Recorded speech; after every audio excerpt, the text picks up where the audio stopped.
আসসালামাইকুম। আমি টাঙ্গাইলের গাড়াল থেকে বলতেছি। আমি মোহাম্মদ সুজন। রহিম ভাই, আমি পানি ফার্মেন্টেশন খাওয়াইছি, কিন্তু অল্প কিছুদিন খাওয়াইছি ভাই। পুরো 1 মাস খাওয়াইতে পারি নাই, মুরগির ঠান্ডা ছিল।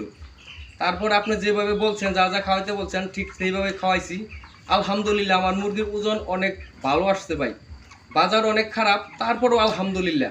ভাই, আপনার আমি 2টা মুরগি ভিডিও করে দেখাবো ভাই। মানে আমার মুরগিটা কতটুকু ওজন আসছে আমি আপনারা দেখাবো। আপনারা অন্য অন্য ফার্মে যায় দেখেন, কিন্তু আমি আলহামদুলিল্লাহ আমি মুরগির ভ্যাকসিন একটা করছিলাম। আবার ভ্যাকসিনও করি নাই।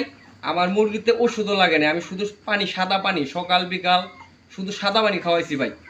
আমি 2টা মুরগি ভাই আপনারা দেখাইতেছি। যেমন এইটাই ভূগোল, এইটাই ধরলাম ভাই। বিসমিল্লাহির রহমানির রহিম। আজকে 34 দিন বয়স ভাই। আমার প্লাস খাদ্য খাইছে 55-60 বস্তা ভাই। 58-60 বস্তার মতো গেছে।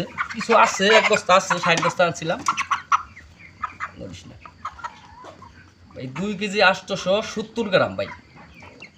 আজকে 34 দিন বয়স ভাই। গড় ওজন আমার 26-25 এখন আছে ভাই। ইনশাল্লাহ ভাই দোয়া করবেন। আর আমি আপনার লগে আগামী সেটে বাচ্চা তোলার আগে আপনার সাথে আমি দেখা করতেছি ভাই। ঠিক আছে ভাই, এই ভিডিওটা শুধু আপনার দেখার জন্য করছি ভাই। ঠিক আছে, আসসালামু আলাইকুম ভাই।